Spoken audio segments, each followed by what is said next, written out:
Okay, this is the DuroMax 18 horsepower. I just unboxed it. I had to hook up the electrical to it.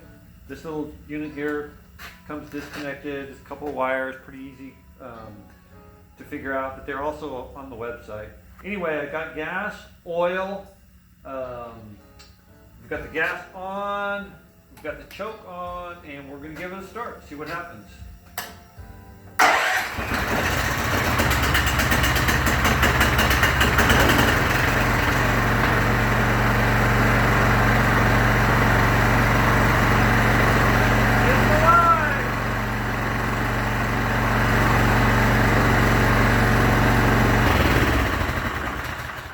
I guess it doesn't get any better than that.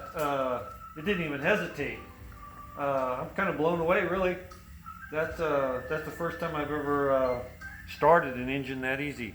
Anyway, thank you.